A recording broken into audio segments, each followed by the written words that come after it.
welcome back to the Season 3 World Championship, coming to you live from the League of Legends studio here in Los Angeles, California. It is time for tonight's first quarterfinal best-of-3 series between Taiwan champions the Gamma Bears and Korea's SK Telecom T1.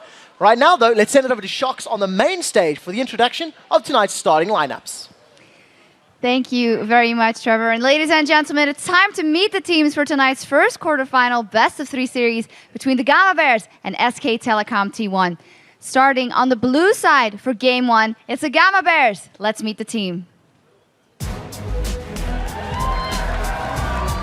Starting in the top lane, State. In the jungle, Winds. In mid, Maples. At AD carry, NL. And at support, Sword Art. They are the Gamma Bears.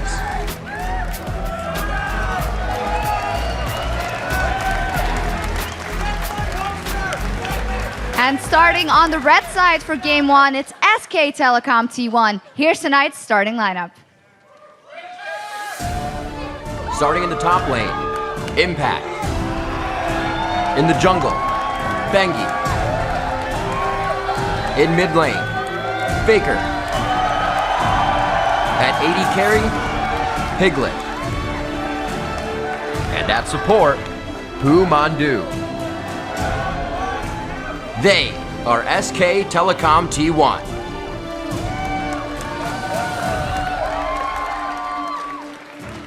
Please give it up one more time for tonight's competitors, the Gamma Bears and SK Telecom T1.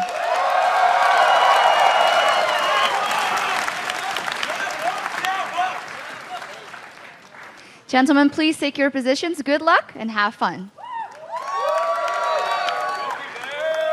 Now let's send it back over to Freak and Quick Shot at the caster desk for Game 1. Thank you very much, Shox. And now that we've met the players, let's talk a little bit about the team, starting with the Gamma Bears, because frankly, not too much is actually known about these guys. Just like last year's world champion, the Taipei Assassins, the Bears are coming into this tournament flying very much under the radar. Yeah, the Gamma Bears are really one of the youngest cubs in this tournament, but don't let that fool you. They're actually a very, very aggressive team that's already beat some of the best teams in the world at the Taiwanese regionals. They only lost one game in the group stage there, and even though they got dropped to the lower bracket, they stepped up and beat Mistake and his Taipei Snipers in the grand finals. A lot of this was due to their AD carry NL. The man put up incredible numbers in that tournament. He farms a lot during the game, has high CS numbers, and though he normally plays safe, sometimes jumps in there and makes flashy plays. Yeah, during the regionals, he really played a lot of Caitlyn and Varus, and we'll have to see if he sticks with what he knows, or if he's going to be expanding his champion pool as the Gamma Bears make their World Championship debut against one of the pre-tournament favorites to win the entire Season 3 title, SK Telecom T1. SKT started out the group stage a little bit shaky, but they got better with every single game. And they ended Week 1 of Worlds by crushing the previously undefeated OMG with like a 12.5-minute inhibitor kill, landing like every single skill shot in that push. Yeah, it was really scary. Speaking of skills, SKT's near mythical mid laner Faker proved once again why he has the world's respect and recognition as one of the best players on the planet, one of, if not the strongest mid laner. Exactly. OMG's cool called Faker the unkillable Demon King after facing him, and it wasn't just his stats, which aren't even the best on his team, but it's the plays that Faker made. He beats almost everyone in duels in lane, and his play creates huge openings for SKT. Though, even though he's that core playmaker, the rest of the team is actually very, very skilled, and that complete package is what's so scary for teams to face. Yeah, coming into this match, SKT has been scarily good at the Season 3 Championship so far, and while the Gamma Bears know that this matchup will be the most challenging of their careers, if they can pull out the win, they'll instantly become a favorite at Worlds.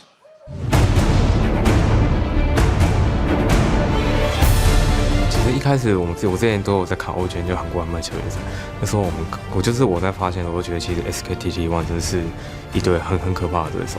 SKT 会这么强，是因为他们的中路玩家是现在世界上最强的 AP 嘛 ，Faker。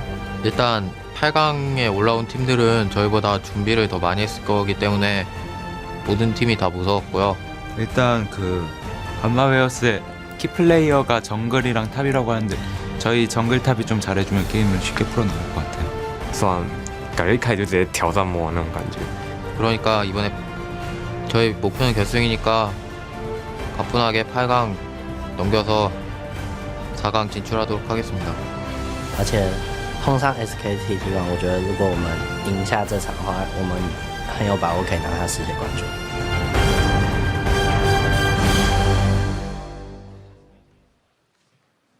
I'm definitely looking forward to this matchup because of that surprise factor that the Gamma Bears has. Yeah. We noticed that the Korean teams, they trended towards starting off slowly. All of the teams that we've seen so far have not done particularly well in their first couple of games. And if true. the Gamma Bears can exploit that, they might be able to get an early advantage against SKT. There's definitely a chance here, and it's going to be interesting watching just how much these teams have gotten to research, just because even if you try to look at the games that Gamma Bears have been playing, most of that regional was actually a couple patches back where Ryze and Jace were really huge champions, and so there's even less research you get to put on these guys, whereas, of course, if we've seen 8 group stage games, a lot to look at.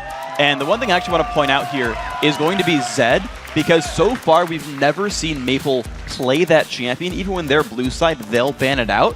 Faker's never been allowed to play Zed all tournament. It's been a perennial ban the entire time, and I want to see if it's the Bears who have to ban it themselves. Well, we'll have to see how this plays out for them. We know there are a couple of contested picks here, and both of these top laners like to run Shen. Both of the mid laners like their Ari and their Orianna and Fizz. We see the bans. Gamma Bears have taken out Corki, Aatrox, and Zed, as you've already highlighted. On that blue side, it's something they don't want to play against at all. But what he does have open is his Ari, which is a pretty important one for him. Maple does a very good job on Ari, making a bunch of plays throughout the mid lane. And I also have to respect SKT banning away Thresh, because Sword Art is scary good. Now, his Sona is great as well. He really doesn't miss his flash crescendos, and that's really powerful, but you give him Thresh, he's going to land all those hooks as well. Well, we'll see how it pans out for them. Thresh was that third and final ban from SKT. The very first lock-in is going to be that Elise. So not only are they locking that in for themselves, they're denying it from Bengi. If you remember how SKT demolished OMG in the last group stage game, quite a bit of that was the cocoons and the charms from Bengi and from Faker. And of course, the Ari is still available as well, which is a bit of a scary thing here. You've got to kind of be afraid of that one. Of course, the Varus, not a surprising pick here at all for NL. He played basically Caitlyn and Varus the entire time in the last couple of months. So with the Caitlyn being stolen away there, I actually have to respect the early pick there from SKT. It kind of guarantees the other side. The Zyra being taken away is actually Mandu's most played support here at Worlds, who's going to have to take kind of a run down and probably play the Sona there himself. Well, we'll see how it works out for them. Faker is going to lock in that Ari, making it to the third round of picks. A little bit non-traditional for what we're seeing on most of the games this tournament. We have been seeing a lot of priority on those single, assassin-type mid laners. And of course, for their jungle, it is going to be Vi. So we'll see Bengi on another very powerful ganking jungler once he hits that level 6. And that is really going to be a tricky thing here, because if we do see Maple go for Kassadin, he's notably weak pre-6. And that's going to be an interesting thing to deal with, because Vi's not the best ganker pre-6. A soul laner should reach the ultimate before a jungler could. But if you do something crazy, Bang gets a really good gank, or he gets a lot of help in the jungle or something, or you force Maple back a couple of times, you might get those Assault and Batteries before Riftwalk, which could completely just demolish that lane. Well, we'll see how this works out for them, because I just think you remember the odd one running that jungle Vi against Nukeduck's Ari. And that Spirit Rush didn't allow you to get away. It's going to be a similar situation with that Riftwalk. Bengi should be able to just lock on and completely shut down that Kassadin once he hits 6. 3 seconds left to go in this pick and ban, and the Gamma Bears are going to lock in Kassadin and Shyvana. So most likely going to be a top lane Shyvana. That's my guess here. That's what my gut's telling me. Yeah, from what I've been told by other pro top laners, Renekton's actually a good matchup to play as when you're fighting an Elise. You can generally sustain through it. You have pretty good trades as well, and so I don't think they want to fight that matchup. Shyvana, on the other hand, though, has really good one-on-one trading. Shyvana can proxy waves if she wants to as well. And there's still a lot of pushing pressure there that can actually keep Impact away from the rest of the team. Honestly, both these top laners, you'll see picks like this the rest of the way through. They're heavy brawlers who want to fight things. So the SK Telecom team is a lot more traditional from what we've been seeing from the Worlds. These are all picks that have been, trended towards, with the exception of maybe the Nami. I think this may be her first appearance, actually. He played it once already in the group stage, but only the one time here. So SKT's pretty much got sort of their style of lineup. They've got the easy, safe backline. They've got the ability to dive into fights with Ari, Nami, Vi, and Renekton. So they've got a bunch of chaos, and then Piglet's just there shooting people in the back lines, relatively safe.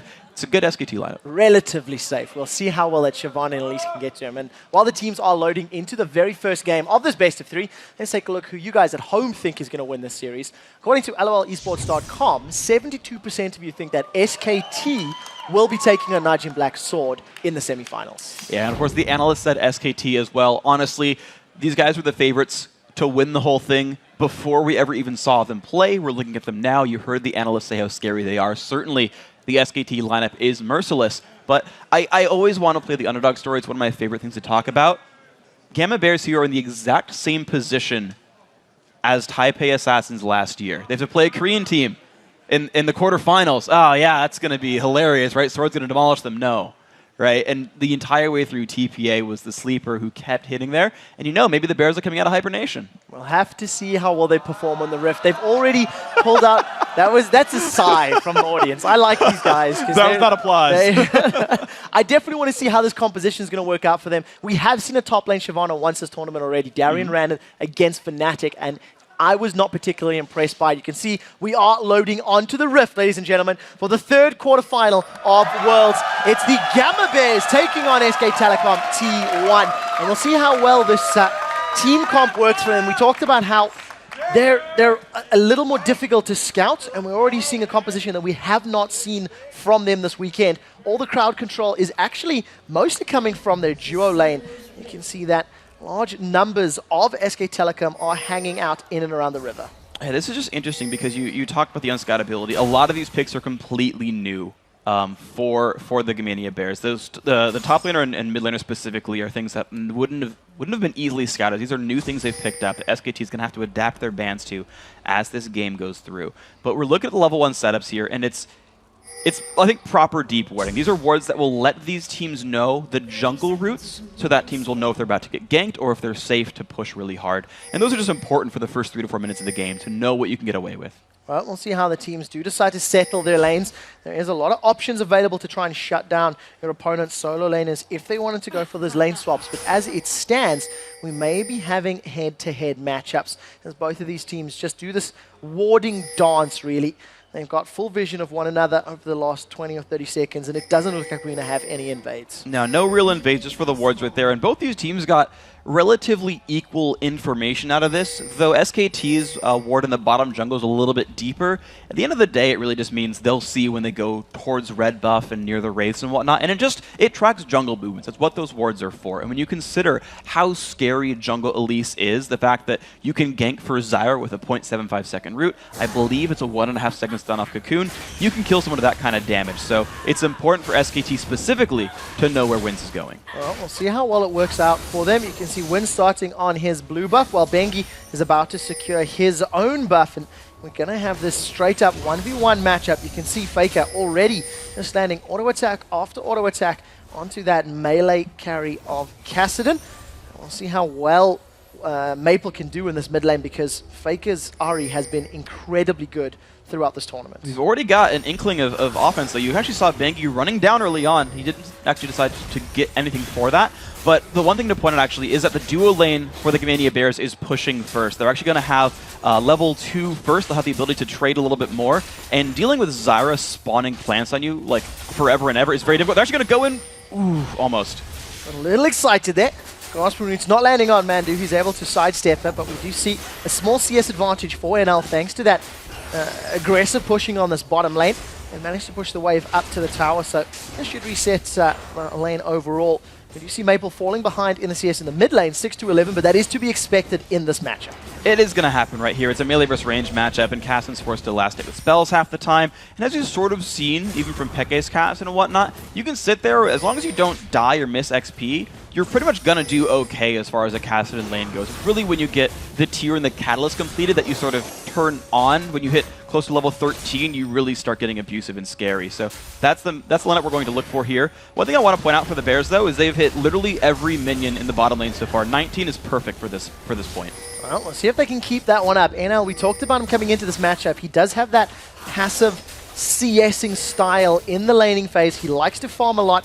During the qualifiers against the likes of the Taipei Snipers, he was actually averaging about 10 CS a minute for the majority of that playoff bracket. So mechanically very strong, and he's on one of his most played AD carries. So Pretty good start for them. We'll see if they can secure the kills, though, because that's what's really going to help them get objectives. And we still see the mid lane Maple falling behind on those CS numbers. One thing I am going to point out, though, as we kind of look through these lanes, though, is that ward control is in favor of the Bears at the bottom lane right here. There's like one ward and a brush, but if this lane ever resets, the Elise from Wins can sneak in and force a gank here. And Nami doesn't escape all that well. They could probably pick her up with Grass Roots and a Cocoon.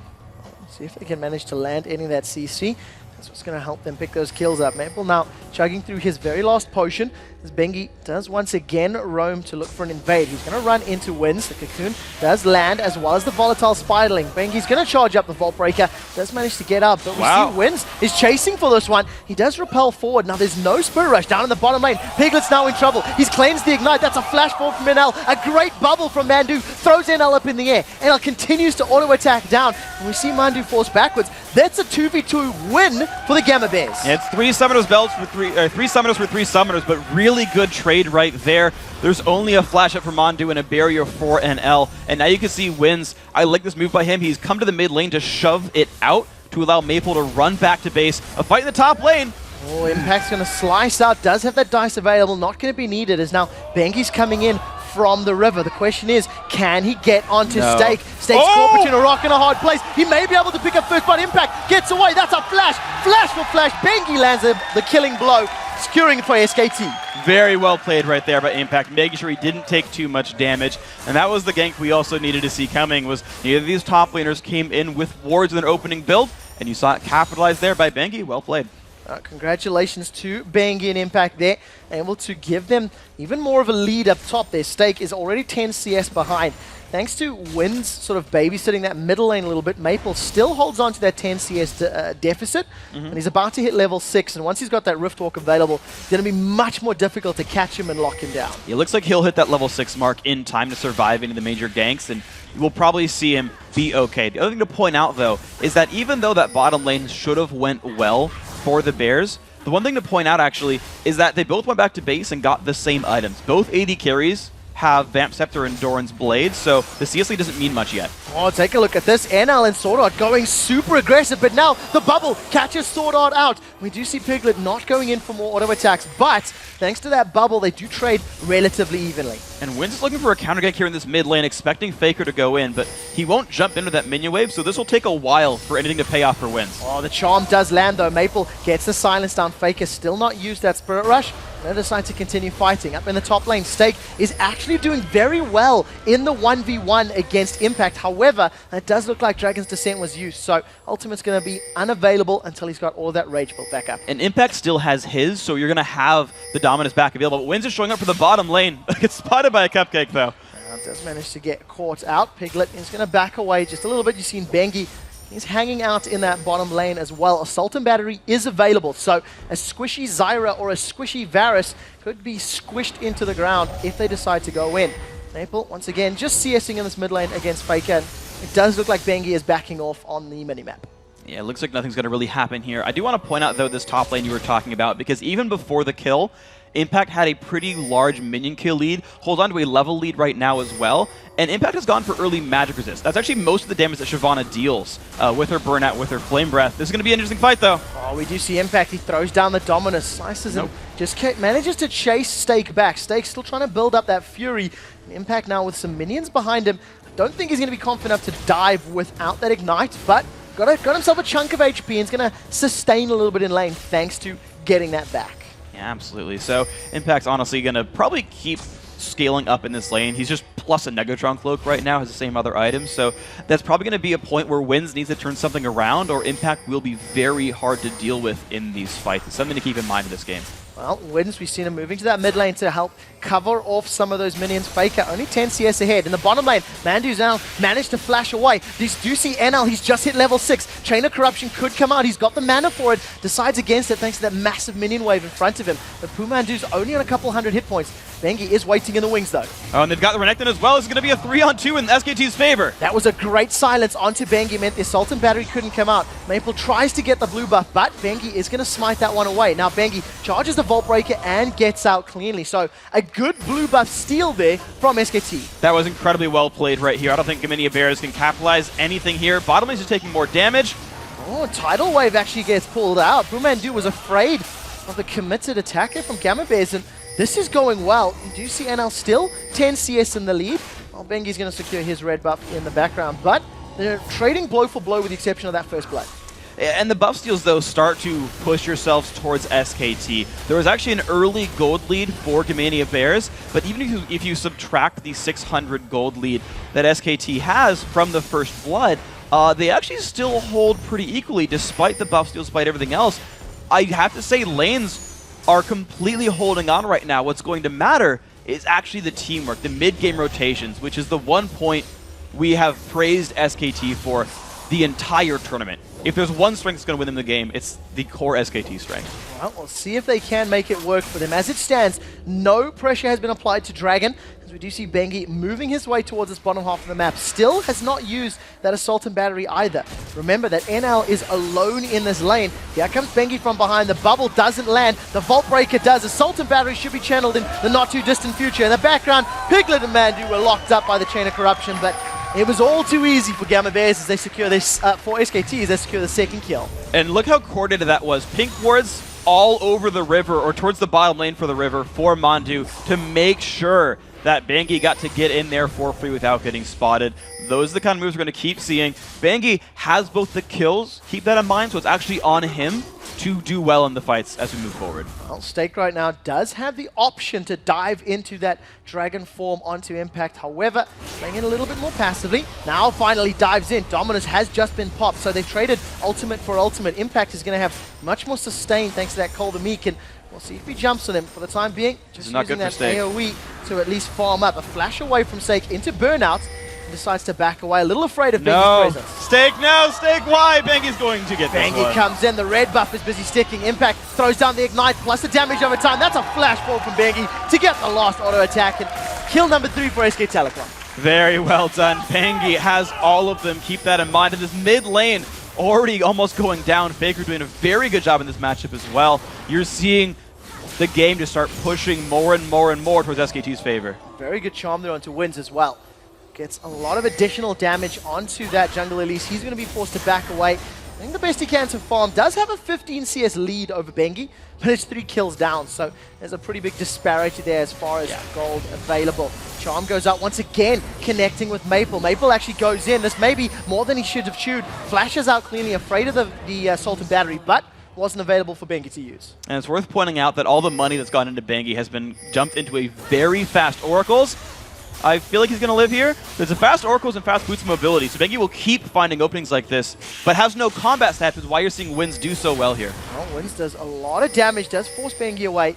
Vault Break is out, he does get out cleanly. However, Sword Art is now caught. We do see the bubble lands. Tidal Wave follows as well. NL decides not to use that Chain of Corruption. Now, Dragon is still standing. Neither team has made a move for it, and as it stands, SKT are just accelerating ahead in the gold values. Already a 3,000 gold lead with only kills and CS on the board. That's very well done by them, and even though Bengi got forced out of lane, there's just not enough power on the map for the Bears right here. Their dual lanes are basically equal. They traded an ultimate for health, which is rather important in a team fight, and so even on what would be a 4v3, Bears can't go for these kind of moves. Well, you see Piglet gets rooted up, takes a lot of damage. The Chain of Corruption doesn't connect. Once again, we see a Varus ultimate miss. I'm sure nobody in the audience has ever seen that before. And SK Telecom managed to get away. However, Gamma Bears have started Dragon. This is risky. They actually decided to go when Faker left instead of when Bengi left, so the Smite War could happen here. Now there's no Tidal Wave available. We do see Bengi with Assault and Battery available. Does look like SKT are going to back away from this one, and Gamma Bears hold on to the goal difference as they secure the first Dragon of the game. That's very, very well done. We actually saw Stake pulling his way down the map partway until they realized SKT weren't looking to really engage in that battle, so Stake went back. But that matchup, these top lane bruisers who are going to keep pushing against each other, you're seeing now a 20 minion kill lead grow for Impact, which is rather valuable. These guys are going to keep throwing their stats at each other, and Impact's going to have more of them. And as it stands right now, is nearing a 50 CS advantage for Faker in that mid lane. It was even for a very long time, but with Maple's tower going down and the inability to stay in that lane, He has lost significantly more CS, and of course it was picked up by Wins the times he was covering those lanes out. We do see that both Bengi and Faker are moving towards the bottom half of the map, so this could be a 4v3 in favor of SKT. And they've got pretty good ward coverage. You saw the oracles, the pink ward's already used. They're going to be able to go into this one without getting spotted. Well, Wins is going to be around to counter gank and see if they can manage to pick up a kill before SKT get the numbers advantage. We talked about how Shyvana could do that sort of lane cutting. As it stands, impact on Renekton is going behind the tower. Wins, throws himself at Piglet. Chain of Corruption is not available. That looked like a flash forward. No, it wasn't. It was just a move there. Tidal Wave is going to slow all of the Gamma Bears. And SKT managed to get out with just the use of that Tidal Wave. And as Tax were going to the bottom lane, the blue buff has once again been stolen here by Bengi. Really good read there by the Vi player. And we've noticed now that Maple has not gotten a blue buff all game and is falling behind now 50 minions away from Faker. I don't think Faker has missed one of those charms yet. Every time we look at him applying damage to these mid lane towers, he's catching Maple out, he's catching Wins out. We'll have to see if it does result in kills. A 3-man Gamma Bears is now hammering away on this bottom tower. However, they're a little nervous about their HP bars and they back away. Piglet now with the CS advantage against NL. All of that early aggression hasn't worked out in Gamma Bears' favor. It really hasn't for these guys, unfortunately. The minion leads you're seeing grow and grow every single lane. The levels going up for them. And Bengi, of course, standing on pink wards, wearing an Oracles. Maple will not see this coming either. Well, we'll wait for the Assault and Battery. Is going to follow in. Here comes Faker. Maple tries to get away. He is going to get taken down. And that Assault and Battery just locking up Cassidy for too long. Not even he could escape it. Yeah, well played by Faker. He saved the charm until it was guaranteed. They knew their first attacks were going to miss thanks to Riftwalk. But once you get Assault and Battery, just one more push forward by Ahri, and they're going to have the lockdown. Well-executed gank. And honestly, this can just keep happening over and over again against Maple. SKT now approaching the 4,000 gold lead. They have 2 towers in their back pockets. They didn't secure the first dragon. I'm sure they'll be willing to fight for the next one as their power spike is a little bit higher. We see that Maple is sort of rushing that Rod of Ages right now. Decided to forego the likes of a TL or even a Chalice, as I've seen some Cassidon's build. So we'll have to keep our eyes on his itemization and see how it works out. NL forced back by the auto attacks of Piglets. And it's going to keep happening here, honestly. You're now starting to see the individual skill really stack up for SKT, and they're just controlling the game. And the thing is, they've never been the most hyper-aggressive team. They don't dive a lot. They'll gank you on your turn if it's there. Yeah. He does manage to cleanse out of that Chain of Corruption, and the rest of Gamma Bears, it was a bit of a half-hearted gank, but the chain did connect, and it did get the Summoner spell. Yeah, so SKT, honestly, they're happy to play the control game. An aggressive control game, to be fair, where they'll take anything that's there for them, but you've seen from the buff steals, from the turrets going down now, 2 of them so far, it's just going to be controlled aggression, rolling over the map here for SKT. For the Bears, they've got to learn how to actually make some plays. They've got Catalyst on Cassidon. He's spiked up. They can use him. Oh, we do see a root now lands onto Piglet. There's no chain available. A very good tidal wave from Pumandu. He actually exhausts Sword Art though. NL throws out the piercing arrow, does not connect as now Piglet throws out his Pult over Peacemaker. Ace in the hole, his channel doesn't secure a kill. Now Bengi comes in from the side. Repel lands onto Piglet, gets caught in the bubble. Piglet is still alive. Faker comes from the background. They've killed 80 carry for 80 carriers. Now Pumandu is the next target. We do see Wins getting dropped by Bengi as Maple is chasing forward. He's got 1. Ignite may get number 2. Assault and Battery plus the tower and the shield is not going to be enough to save Bengi as a double kill is secured for Maple. That was very, very good because that was the shutdown gold as well onto Bengi. So Maple just got massive. This is going to be a fun game for Cassidon. Look at this fight. So good barrier by NL keeps him alive. And Wins just has nice low cooldowns. Piglet just gets to be jumped on. Despite an amazing bubble there by Mondu, Faker wastes every major cooldown and is now basically out of the fight. He's got to get over a wall with basically 1 dash left. And so he can't reach Sword Art anymore. And Maple just gets to be a Cassidon who's not getting bursted down. Cassidon's actual DPS very, very high, and just gets to take kill after kill after kill. Well, works in his favor, and now we'll see whether or not he can make it count. His Rod of Ages has just been completed. 2-1-0. He is 90 CS behind Faker right now, which is an incredible amount, and all of SKT's solo lanes are now starting to pull ahead. 177 to 142 for the top lane. That's 157 to 139 for their 80 carries. So SKT, even though they gave up a couple of kills, they still hold on to about a 5,000 gold lead. And they're still looking very good for the next fights. And the gold is actually in a lot of really good plays for SKT as well. Impact is up about 1,400 gold over his lane opponent. So you're seeing like he has Spirit Resist versus the makings of a Sunfire Cape. Look at Faker, he's 1,600 gold up despite Maple getting that double kill in the shutdown Muddy. And SKT, look at this. They do it with Baron a lot. They're doing this bait with Dragon to a certain extent, seeing if someone's want to look from the side. Instead, they'll just get free neutral objectives and continue to grow their gold lead. Yeah, we've talked about how Faker likes to just destroy support when he's on any of the assassins, and SKT pick up an uncontested Dragon. Nobody from Gammon Bears was brave enough to move in there. They didn't have any vision in the pit. And I think they were going to be fully aware of SKT's positioning. Stake and Wins now trying to get some damage on this top lane tower, but Impact is going to respond in time and clears the way with a couple of abilities. And one thing actually, as I looked down the lineups as well, that I sort of wanted to see from Gamania Bears was actually putting some pressure onto Faker himself, because you look at that minion kill lead, you look at the effect Faker's going to have in this game.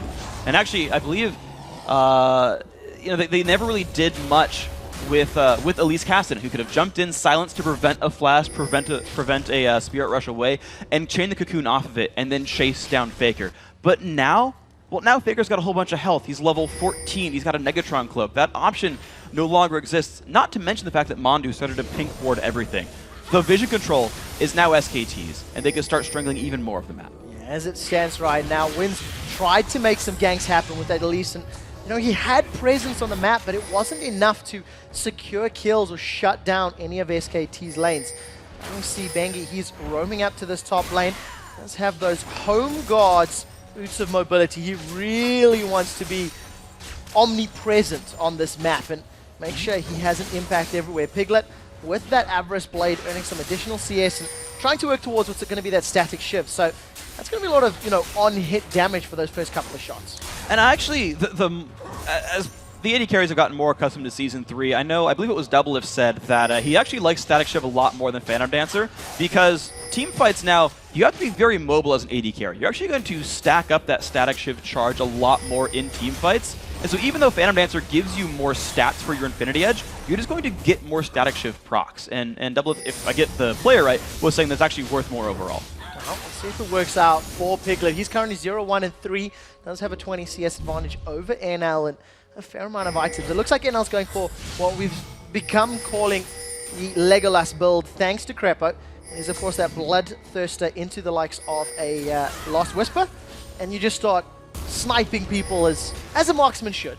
Yeah, you really should there. And honestly, NL's done a very good job of not dying much in fights. And here's going to be interesting. Can Impact survive a 2v1? Yeah, he'll walk away. He's just going to slice and dice out cleanly, and once again, Gamma Bear's trying to make something happen, but not fully invested or fully committing to it. As it stands, Faker is going to Spirit Rush forward. Sword Art is going to be able to survive for the time being. The Ignite not going to shut him down. Now they dive onto Bengi. Bengi gets caught in place by the Chain of Corruption. Tidal Wave will interrupt the Gamma Bears, and the Charm doesn't land. That's a great pickup for the Taiwanese champs. That's a really good fight for these guys, and they've pretty much all got health bars here. They've got enough to keep pushing forwards. Wins has an Oracle as well. With this 5v4, with pretty much no important ultis available for SKT, Gamania Bears could start taking over the map and get some ward coverage back here. Well, we'll see. As it stands, SKT not necessarily too afraid. Another good charm catches on to Wins, and that Orb of Deception melts his HP bar. But now, Gamma Bears are stacked up as 5. There's no chain or Strangleforce. Maple's gone in. That's very brave. He flashes out instantly. Now Impact with Dominus. He's just diving the back line. Gamma Bears can't deal with that immensely tanky Renekton. Ace in the Hole is available for Channel, and that's a 4v5 that SKT won. Yeah, that was really well played by Impact specifically. 2 completed items there, just sat in the front line, taking damage while zoning out the back line himself, and didn't allow any counterattack. There was an exhaust used by Mondu, but way more spent by the Bears, and you could just tell SKT are a stronger team right now. Well, Bengi right now is going to at least take out a bunch of those minions in the mid lane. Stake and Maple doing the best they can to hold onto this top inner turret. There is some decent AoE wave clear, but Stake's going to get into basically spellcast range of SKT, and he takes a lot of damage for doing it. NL defending this mid lane off. This SKT hold on to a 6,000 gold lead and look to set up some more vision control in the jungle of the Gamma Bears. Let's see if they can do it. I mean, honestly, SKT, this is their hallmark thing. This is the thing that makes SKT win games, is the fact that they just control vision so much. And I expect them to start doing this around Baron now. As items get completed, as their front line is tankier, you're going to see them be able to bait the Bears into trying to take Dragon, or trying to stop Baron, I should say, and getting caught. That's the likely play pretty soon for SKT. Well, let's see how many vision wards they manage to pick up for themselves. You see that Last Whisper getting closer to being completed for NL. Zeal is the word I'm looking for, in the back pocket of Piglet, as well as a pickaxe. And we see Faker. He's got himself a Negatron Cloak as well as that BF Sword to go along with his Deathfire Grasp. So he was almost able to take out Sora on their last rotation, but the charm didn't land. So Sora was able to flash to safety. And that's really what allowed the Gamma Bears to pick up that frag onto Bengi. You know, SKT, they stayed overextended. They were split up by the Stranglethorns. Was something that Gamma Bears will have to try to repeat in these coming fights. But here we go. There's the ward control. There's all the sweeps over on Baron. And let's see which option SKT goes for. They're going to hide in one of these brushes, and Gamania Bears has to do something to know what's going on. Oh, the Death Bush has been created. They're now hiding around the corner. Stake is pretty tanky. Almost finished that Spirit Massage. Has a Sunfire Cape. And we'll see how well Gamma can handle this. Oh, Wins! Goodbye! Wins is just taken out, blown away by Faker's Aria, and that's going to allow SKT to secure this blue buff. There's no smite available, so we'll have to see if they want to go for what's going to be a pretty safe Baron. Yeah, there's no jungler, there's no smite steal even possible. None of these champions have individual spike abilities either. The thing is, SKT can always bait for another kill, but Community Bears has to realize that they can't stop Baron. They should just go for a turret or something instead. Well, we'll see what they decide to do. As it stands, they are once again grouped up as a 4-man, moving closer and closer. Mandu, can he land the bubble? Aqua Prism's being charged. He doesn't manage to connect in the background. Stake is still alive. Dragon's descent out. That's a great Stranglethorns. Will at least interrupt SK Telecom. Bengi's the first victim of the fight, but it's soon going to be much more of the Gamma Bears down. That's a double kill for Impact as he continues to chase down. Another kill for Faker, and everybody but Wins is dead. Yeah, Wins is stuck in the base anyway. He's just coming out right now. It's a 4-for-1 battle, and you face-checked into a team with all their abilities up, and even with a Zyra ulti, there is just so much chase potential. Bengi sacrificing his life to lock down the back line. And what do you know? Faker landed a bunch of great charms, guaranteed the kills here. And now with 15 seconds, SKT can get an inhibitor and back to base. Going to be able to secure this tower. They're going to bash away on this inhibitor. Piglet in the background has lost a little bit of HP. They decide to play it safe. The death timers are still fairly short. You can see all Gammas respawning. Here's a replay. Yeah, so they do that in the charm onto Stake, deal a bunch of damage, get him out of the fight. That tidal wave hits everybody on the Bears, and it's just easy damage onto the back line. You can see how well SKT are able to chase down that max range charm on Maple. Was pretty important to make sure they got those last few kills, but so what these guys can do. This is a very, very mechanically proficient team who set up that fight perfectly. Yeah, Faker does not miss those charms when they count. Manages to secure yet more kills. He's 3-0-4 as his Deathfire Grasp completed. Now, the Gamma Bears are stacked up in this mid lane. NL is trying to apply damage on the tower. They've brought Faker out. They are going to jump in. We do see Wins is the one that secures the killing blow. Now Mandu's the next target. They have not taken the tower out, as now we see that Piglet has come to defend. He does have red buff on, and he's putting a lot of hurt down as he's caught up. The silence goes out. He instantly cleanses it away. Bengi's on the retreat. Piglet's on the retreat, and the Gamma Bears are holding strong 5v3. Here comes Impact. Dominus is ticking. He's taking on 5 members of the Gamma Bears, and they don't have the bite. Ace in the hole, threading the needle. Tidal wave comes down, and the Gamma Bears are drowning under the pressure of SK Telecom.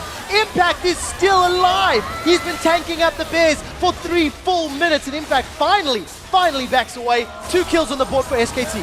That becomes a 2-for-2 fight despite the free kill onto Faker, which was an excellent play to be completely fair, but that's what happened when Impact is huge. SKT said it would be on him to be important.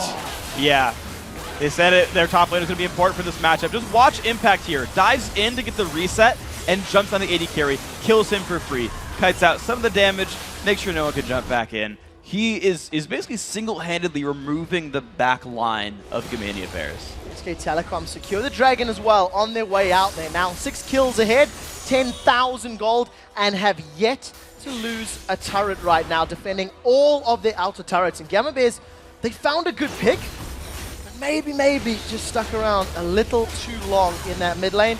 They're now falling even further behind. We do see that Piglet's got himself those Fira boots completed, and he's also working towards his Last Whisper. The Gamma Bears needed to really choose one, because once they were all in, Impact wasn't in that fight yet, and they had time for a 5v4. The exhaust was used early on Maple before he cast any spells, and he didn't have to lose any damage by doing that. They get the catch on a Bengi, but Bengi's really big. Yeah, there's a lot of tankiness there. He does have his locket available. Stake does get caught out by that Aqua Prism, but the first tower falls. Gamma Bears clawing back some of their goal difference. They're going to try. Honestly, getting some of these turrets is really nice, and a lot of that I think they were relying on Stake's Shyvana, who is hard to chase. She has a movement speed buff, she can jump really, really far in Dragon form, but because Impact has won the 1v1 so well, because Faker is so huge, any one of those guys can just stop Stakes pushing whenever, and that's actually removing a lot of what would have been the Bears mid lane pressure, is they don't have a real split pusher. It's not Teleport Kassadin, it's Ignite Kassadin. So no one gets to do anything by themselves here for the Bears. As it stands right now, SKT, they played the Baron game a couple minutes ago. It worked out in their favor, winning 2 team fights back-to-back. Now they are a little bit split up. In actual fact, though, Gamma Bears may be the ones that are in trouble. Dominus has been used by Impact. He's dove in. He's between 4. We'll see how much damage he can put down. The Stranglethorns is up. Instantly deleted is Sword Art, and Stake forced to retreat. They have caught Faker, though. They've traded mid laner for support. The Gamma Bears are not doing badly as Maple is retreating over on the background. But look at that Aqua Prison. That locks up NL. They managed to secure the kill. Impact and Mandu are chasing. Vault Breaker catches, wins. Now he's the next target as Piglet. It's going to 90 caliber over the wall. Doesn't get sight for Ace in the hole, but they trade 1 for 2. That was a very, very good team fight, once again by SKT. You had Impact on one side, and it's like, well, we either run into the other team and Impact flanks our backline, or we run into Impact and we just don't kill him. So SKT got a surround there. They got a very good Nami ult as well, and they're rewarded with, honestly, this is not a contestable Baron. Well, Stake is sticking around. Does look like he has his ultimate available. We'll see if he decides to dive in. Piglet is zoning Stake out. Burnout is ticking. Now Stake, once again, not taking as much damage from Piglet as we thought. They've actually backed away. Wumandu doesn't land the prison, and they were able to at least interrupt that Baron. So well played by Gamma Bears, and more importantly, Stake. That was well done. I don't know why Piglet was the one to defend the guy jumping in, because he has the highest single target DPS on that team. Any other person could have been able to spot who was coming in and still allow the damage to come through, because still, Wins was far away from that fight. But regardless, good job by Bears to hold on. They've managed to not give any other leads to SKT. But what I have to ask, though, is who's actually going to get rid of Impact in these fights? He's a 5/0/5 Renekton, 320 minions in 31 minutes, and no one's been able to kill him so far, and I think it's pretty unlikely that no one but the Fountain Laser ever does in this game. I completely agree with that. He's only got himself a Randion's Omen, a Spirit Visage, a Sunfire Cape, and a Hex Drinker. I don't think he has enough items right now, and as it stands, there's nobody from Gamma that can deal with him. We'll see whether or not Gamma Bears can find more of those picks. They've had some success in it, but they are still 10,000 gold down. And that's the unfortunate side effect of the Legolas build, is you never get the Infinity Edge for a very long time, which is a really core and very key damage multiplier for single target damage output. Anyone but Impact, great. He's going to snipe them. His Qs will deal 600 damage or so. He even has a static shift burst to follow up. That's all wonderful, but you can't burst a Renekton. And this is part of the reason Impact is getting untouched in these fights.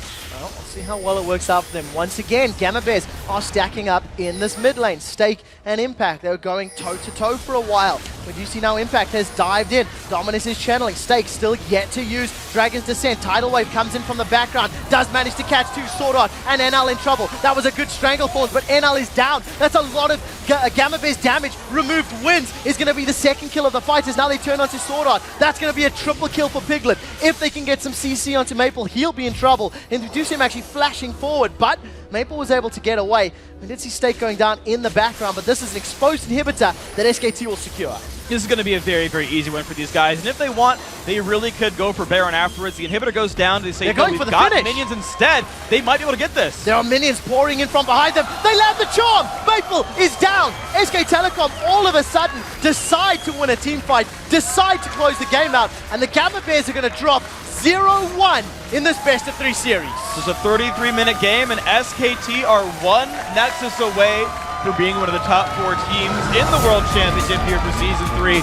A team that got thrown together just a few months ago.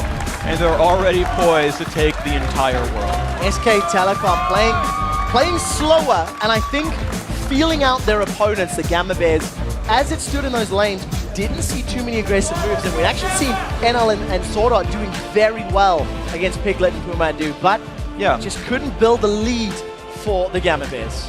Yeah, and that's just the sort of, they didn't get the option to make a lot of plays. The run for Dragon was very smart, it was well timed, they had pushed the mid laner out and knew that with the core damage dealer gone in the mid game, then great, they can go take a global objective. And the actual laning mechanics were pretty good for the Bears. Okay, there was a gank without a ward, that was a little bit rough.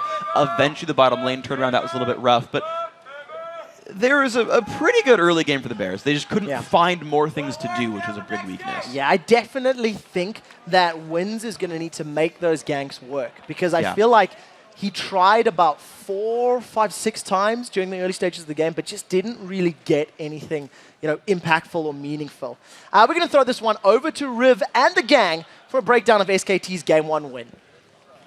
Thank you very much, Quick Shot. And as the players alike start talking about what happened in the game, we as well are going to start discussing it a little bit here on the analyst desk. And right out of Champion Select, as usual, we kind of see some different things. Jarvan being left open, but the Vi pick up there. Piglet getting his AD carry in the bottom lane. But most of all, Gamma trying to show a little bit something new as well. I mean, to break down picks and bans a little bit, coming into today, I didn't know whether T1 would be trying to maybe create some fear in other teams by picking out, maybe using some more different champions. But this is SK Telecom through and through. Nami, Caitlyn, their bread and butter lane. The team has about a 90% win rate when they use those champions. We have the Vi, which we saw Bengi bringing out in the Champions Summer Final. And, of course, Ahri for Faker and Renekton up in top lane. So it's pretty much as standard as you'd expect from this team. What was really confusing to me was Gamma Bears banning out Aatrox. Right. Now, we did see SKTT1 play Aatrox against Gaming Gear in groups, but that was the first time a professional Korean team has ever played that champion. So maybe the last time? Maybe the last time, too. Ban that out. It did confuse me somewhat as to why that was such a high priority and that ban. victory with Aatrox was actually against the Gaming Gear. Not to take anything away from it, but obviously they almost got in their head a little bit with the homework that they did. It was almost a ban that they put to the wayside. Yeah, it was strange. And one thing I want to point out about Gamma Bears is that NL and Sword Art actually did really well in lane. They almost killed Piglet. He lived with like 10 HP, and they had like 15 to 20 CS throughout lane phase until they made a misstep, got 3v1 dove by the Vi when the Zyra wasn't there. And another thing that really caught me as a surprise was the fact that Piglet and Pumandu consistently got chunked or caught as the teamfight would start. And that's actually why Cassidy was almost in that game. He got 2 kills, but he was so far down in lane. He was like 80 CS down from Faker because Faker's a god. I mean, coming into that too, usually when we see that Nami Caitlyn lane, they 2v1 it. And so I guess I was a bit confused. You want to use that lane because of Caitlyn's range and the power-up from Tidecaller's Blessing. You can really chunk a solo laner hard and take that turret very quickly. So I was not too thrilled seeing the 2v2 matchup, but I guess SK Telecom felt pretty confident. But I think NL and Sword Art did a great job in lane. I pretty much agree there. I think a 2v1 would have been more optimal for them.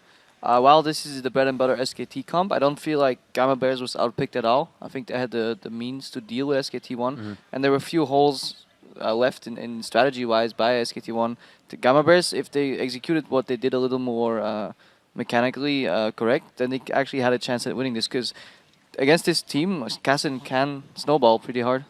And this is the second time that I've seen Shyvana top this tournament, the first one being Darien. And I'm really not sold on it because the first time he played it with TF, I don't see synergy there. And this time he played it with Kassadin, I see no synergy between Shyvana and Kassadin. I feel like the old Ori-Shyvana combo is really strong, or potentially just like, I don't know, I just don't see... Something else that brings crowd control. Yeah, exactly. He could have become like an unkillable monster at one point, though. That's what Shyvana does. It's really hard to deal with once he ramps up and has a lot of base damage. Problem was he got caught in lane. He actually flashed out, walked back in, and the jungle got him, which he should have known with the aggression coming out from the enemy top laner. He should have known that he was probably getting ganked. Yeah, let's steer this towards the jungle because I want to talk about Bengi Yeah. here. He really performed very well. He got that first blood in the top lane, and when you get a first blood as a jungler, you just feel like you won the jackpot because usually you're a very poor, a poor man on the team. But Bengi really put his money to interesting use here. He rushed home guards, upgraded into mobility boots, and bought an Oracles on top of that. So that's 0 combat stats. It's all about him making that first blood money be felt across the entire map by Gamma Bears. He uses the mobility boots to go clear out all the vision, and then he uses that information that he now has to gank lanes where there's no possible way for a counter gank. And that's all that Vi needs. As long as Vi can get off her ultimate into a vault breaker, that's the most CC that anyone in any of those lanes needs to take out a kill when they have the man advantage. Now, that came back to haunt them a little bit because when they were doing turret dives with Vi, later on, he wasn't exactly holding up because we were looking up that it's like, that's a 1475 gold investment in your shoes. Plus an Oracles on top. Yeah, so and the pink more. wards he was buying as well. So it actually reminds me a lot of Season 2 where you'd see a lot of those Alistars roaming around with mobility boots. Although an Alistar would have his ulti to make the dives a little easier. I don't really agree with the investment. I think if Vi can still manage, especially with vault breaking over walls, can still manage to find paths not warded, or just 1 or 2 pink wards could suffice. I think, as Mondi said, that amount of gold on just your shoes is a little bit too much. I like to see this difference in jungling styles because, like, coming from NA where everyone's just trying to imitate Meteos, this like Bengi will give away every one of his blues. He'll buy these kind of supportish items like Oracles, and he'll go back to like Season 2 throwback. But you know, in NA, the jungler takes the blue, the jungler buys selfish items, takes your CS. Bengi didn't like take any lane CS really. All right, we'll see if they can do what they can do in those lanes. We got to take a quick break right now, but when we return, it is Game 2 between SKT and the Gamma Bears. But first, is it better to win your way out of group stage or get a bye directly into the quarterfinals? So far, the results have been mixed, and so are the opinions of tonight's competitors.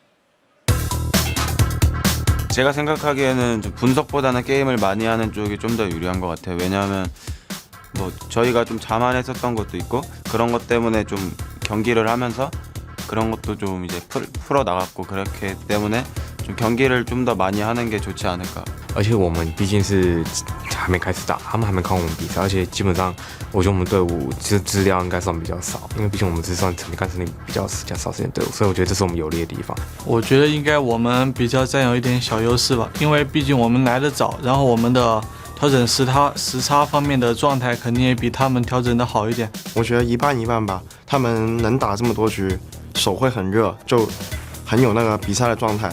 但是我们就能分析他们最新的录像，他们不知道我们最近玩了什么新阵容，我们肯定会跟以前不一样，但是他们的新阵容我们已经看到了。